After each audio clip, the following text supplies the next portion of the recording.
કર્મ એટલે તમે ખેતીવાડી કરી કર્મ ફળ બે આપણી ભાષામાં ડિસ્ચાર્જ છે.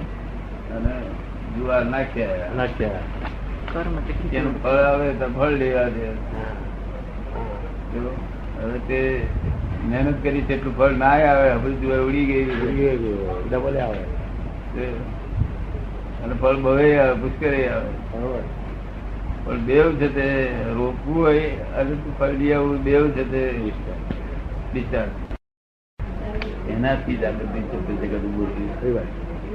અને ખરેખર કોઈ કરતા છે નહીં, આરોપિત ભાવ નહીં. જગત જે માણસ છે કર્મ ડિસ્ચાર્જ જગત નું નથી ના, એમ નહીં. જગત ને જે કર્મ સમજાય છે તે કર્મ ડિસ્ચાર્જ છે. હા, મૂળ કર્મ ડિસ્ચાર્જ નથી, મૂળ કર્મ ચાર્જ છે. ચાર્જ છે. જગત ને જે કર્મ સમજાય છે કે મેં કર્મ વધ્યું એ તો ડિસ્ચાર્જ છે. એ તો આરોપિત ભાવથી ડિસ્ચાર્જ છે. અને પછી એ કર્મ બધું તેનું ફળ આવે. ફળ આવે છે. કર્મ કર્મ અને કર્મ ફળ. ખેતીવાડી કરવા ગયો એ ડિસ્ચાર્જ, ન લેવા ગયો તે કર્મ ફળ ડિસ્ચાર્જ. અને કર્મ ગુપ્ત રહ્યું છે. કર્મ ની ગુપ્તતા જ્ઞાની પુરુષ જાણે, તેના આધારે ટકી રહી. પછી એમ કે મેં ખેતી કરી, મેં ખેતી કરીને હું લાયો, બસ એના આધારે રહી. એ જો જાય તો પેલું બંધ થઈ ગયું. ત્યારે આવું બંધ થઈ ગયું હોય તેમાં મેં કરી, મેં ભાવ તો જતો રહ્યો ને.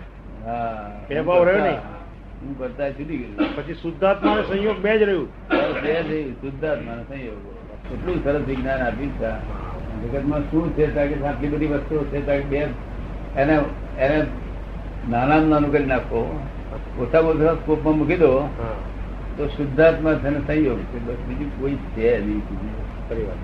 અને તે સંયોગ પાછા વિયોગી થવાના છે. એટલે શુદ્ધાત્મા ને એમ નહીં કેવું કોઈ સમજાવવાનું છે. આ ગુણ ને આધારે આત્મસ્થ પુરુષ માં ધીરજ છે. આ સંબંધને કારણે ધીરજ છે. એટલે જે કોઈ સંયોગ ભેગો થાય તેને તમારે કહેવું પણ નહીં પડે કે તમે જાય સંયોગ વિયોગી થવાના છે. કેવું છે? શુદ્ધાત્મા સંયોગ, શુદ્ધાત્મા ને કરવાનો વિતરાગ રહે તો વિયોગી થવાના ચાલ્યા જશે. અને તમે ભરપૂર વિતરાગ થયા પછી કોઈ સંયોગ આવશે નહીં. તમે એકલા છો. સંયોગ આવે તો એકલા છે. સંયોગ આવે તો એકલો જ છે ને. તો ના, એમ નહીં. જ્યાંથી સંયોગ અવસ્થા હતી તો એમ માનો કે તમે બે છે, આ જોડે છે ને પેલો સંયોગ. શું તમારી દ્રષ્ટિ તો પડે ને છે શું? પણ સંયોગો વિયોગી થવાના જાણ્યા એટલે તમારે જાણવાનું કોનો આ હોળીનો તાપ અડે છે, પણ એ એક દાડો હોળી તાળી પડી જશે. આપડે તો બધી કલાક 12 કલાક સુધી. હા, એટલે પેલી વાત લાગુ પડી. જગત એમ કે આવ્યું ને આપડે કે આ જાય છે. તમે એક દાડો કહે કે આવ્યું ને આપડે કહીએ જાય છે.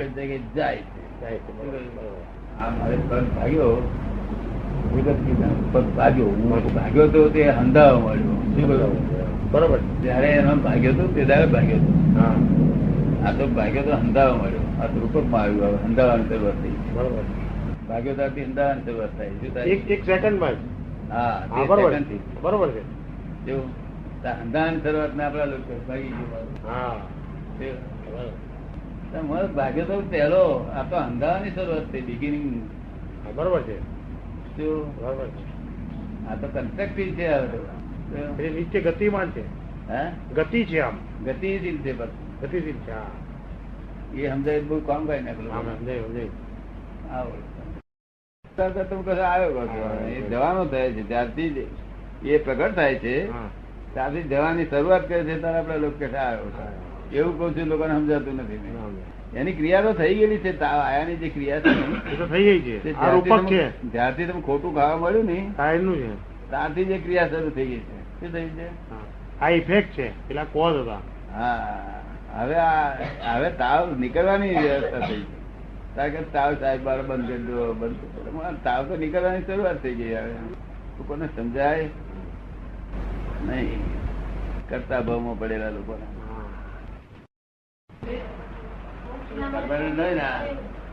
મોક્ષ ના મળે ત્યાં સુધી તો એવું. હા, ત્યાં સુધી બધું ટેમ્પરરી જીવન. ટેમ્પરરી જીવનમાં લગ્ન નહીં ટેમ્પરરી. અને તે વળી પાછું ટેમ્પરરી લગ્નમાં છે તે કયો સ્વભાવ પડતો આવ્યો નથી. પછી લોકો ગાસ્ટર નહીં છોડતા. બધામાં એવું ના બને. ના બધા એવું ના બને, પણ સ્વભાવ ના મળતો હોય તો શું કરે? કોક છે ગાત જ ભરેલું, કોક સહન કરી કર્યા કરે, લડી લડીને કોઈ કાઢે દાડા ગમે તેમ કરીને આ બધા ખુબ આનંદમાં કાઢતા છે એવું લાગે તમને? આ જેટલા પરણેલા છે બધા મંજુલાબેન ના કે છે. હા જેવા પરણેલા છે આનંદમાં કાઢતા છે એવું લાગે? મોજ કરતા છે, મોજ એમ? બધા જ મોજ કરતા એવું ના હોય. અરે 5% મોજ નહીં કરતા. આ તો આ લગ્ન નો લાડુ ને જે ખાધો તે બી પસ્તાયા, નહીં ખાધો તે પણ પસ્તાયા. લક્કડ નો લાડુ ખાધો, આ તો ના ખાધો એના મનમાં એમ થાય કે હું પરણ્યા કરે, પરણેલા પસ્તાવો થયા કરે. એમાં આમાં જેમ તેમ કરીને બુમા બુમ જગત નું બુમા બુમ ના થાય, એટલે હવે પરણી જઈએ એટલે બૂમ નહીં, બરેડો ના પડે. તમને દુઃખ ગમતું નથી? એવું મનાય છે કે દુઃખ પછીનું સુખ બહુ સારું હોય છે. ના પણ દુઃખ ગમતું નથી એટલે તો દુઃખ સહન થાય કે દુઃખ પછી સુખ આવશે એમ કરીને. ના દુઃખ ગમે તો સહન થઈ શકાય, ગમે તો સહન થાય, ના ગમે તો સહન થાય ને. એટલે દુઃખ ને ગમે એવું રાખવું જોઈએ આપણે. દુઃખ આવે તો કે આવો ભાઈ બેહો કહીએ, અને સુખ આવે તો આવો ભાઈ બેહો. ના ગમે એવું કરીએ પછી આપણે ઉપર ચડી દે. કોઈને ના ગમે નહીં, દુઃખ તો બધાને ના ગમે. બધાના વિચાર જુદા જુદા હોય. બધાના વિચાર જુદા જુદા હોય. આશ્વાસન લેવા જવું હોય, વાસ્તવિકતામાં તમારે આશ્વાસન લેવા જવું હોય ત્યારે ભગવાન પાસે જવાનું કે છે. વાસ્તવિકતામાં ભગવાન રહ્યો ક્યાં? વાસ્તવિકમાં તો ભગવાન છે જ નહીં. ભગવાન જગત નો ક્રિએટર નથી. તો ભગવાન એ God is in every creature, whether visible or invisible. Creation તમારા આખા બધાની અંદર બેઠેલા છે. સુખ લાગે બહુ, અને એકબીજા કંટાળો આવે રહી નહીં ખાવા પડે. રૂમ નો દોષ છે કે સુખ નો ફેર છે, વાક્યમાં ફેર છે, ડેફિનેશન ફેર છે, શું છે? દરેક ની દ્રષ્ટિનો ફેર, દરેક ની દ્રષ્ટિનો ફેર છે. ના પણ ડેફિનેશન ફેર છે સુખ ની. હા, દરેક ની ડેફિનેશન ફેર હોય તો એ ખરેખર સુખ નહીં, સાચું સુખ નહીં, કલ્પિત સુખ. સાચું સુખ તો દરેક ની ડેફિનેશન એક સરખું આપવું છે. અને સાચું સુખ તો સનાતન હોય. કેવું હોય? સનાતન. તે સાચું સુખ જોયેલું, સનાતન સુખ જોયેલું? સનાતન સુખ જોયેલું જ ના. ઠાકોરભાઈ ત્યાં જોયું એમ? ચોક્કસ સનાતન સુખ સનાતન હોય ખરું? બેન તને લાગે છે? માનવામાં આવે છે ને સનાતન સુખ હોય એવું માનવામાં આવે છે ને? સનાતન સુખ હોય એવું માનવામાં આવે છે. જીવનની સુંદર દ્રષ્ટિ એટલે સુખ જ હોય એમ. જીવનની સુંદર દ્રષ્ટિ હોય એટલે સુખ જ હોય એમ. સુંદર દ્રષ્ટિ દ્રષ્ટિ ચશ્મા પહેરવાથી થાય? ચશ્માથી તો બાહ્ય થાય એમ. ખરી દ્રષ્ટિ બદલાવી જોઈએ. એટલે દ્રષ્ટિ જો થઈ જાય ને તો કામ નીકળી જાય. એને સમ્યક દ્રષ્ટિ કે છે. શું કે છે? પોતાના અનુકૂળ થયું હોય પણ પછી મતભેદ પડે ત્યારે નહીં શું થાય? પછી સુખ વર્તે બહુ મતભેદ પડે ત્યારે શું થાય? મતભેદ પડે ત્યારે દુઃખ થાય. કેમ બોલતો બોલો? શું બોલો? તું ભણેલું છે તને સમજ પડે છે. આજકાલના મતભેદો એટલે છૂટા છેડા. ડાયો થયું લઈ લે ને.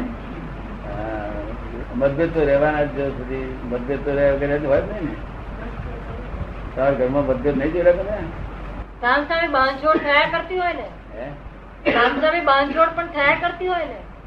આ બાંધછોડ થયા કરતી પણ મતભેદ તો હોય છે ને. હોય જ. બાંધછોડ કરવી પડે. પછી શું કરવું પડે?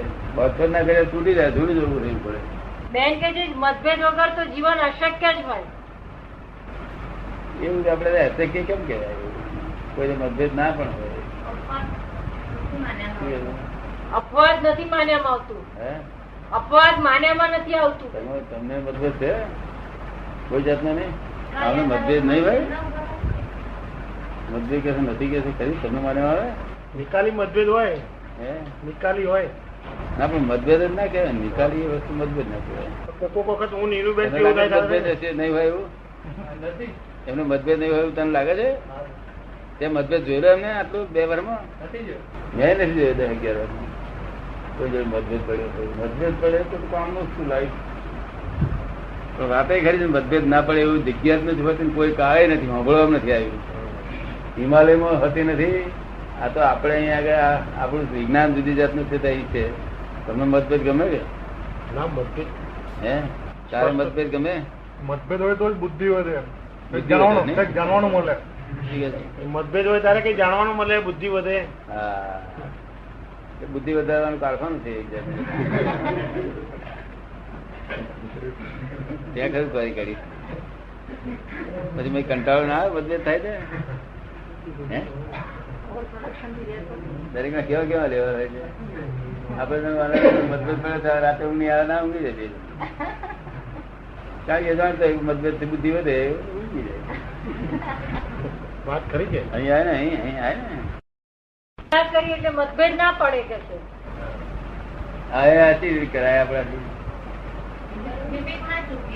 કોઈ ગજુ કરતો તેને આ કહેવાય આ બરોબર છે.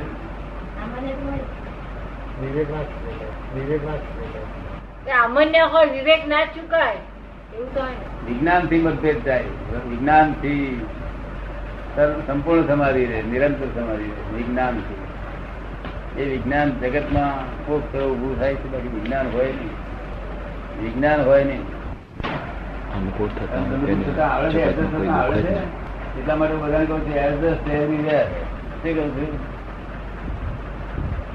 Adjust everywhere.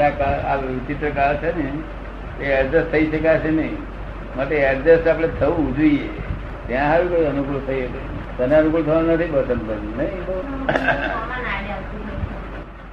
અનુકૂળ થવા બેન કે છે, અનુકૂળ થવામાં ઘણી વાર સોમાન આડે આવતું હોય છે.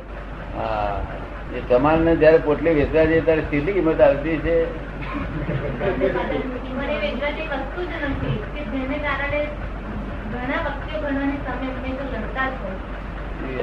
વેચવા જેવી વસ્તુ જ નથી. એના કારણે ઘણા લોકો ઘણાની સામે લડતા જ હોય છે. હવે તારે સમાન છે નથી? સમાન જ નથી. સમાન થતું કોઈ ભગવાન તારે આમ કરશે ત્યાં પછી બહુ નહીં લાગતો ના? બીક જરાય ને બિલકુલ ભાઈ નહીં. ભગવાન સમાન ભગવાન વસ્તુ આપતી જ નથી.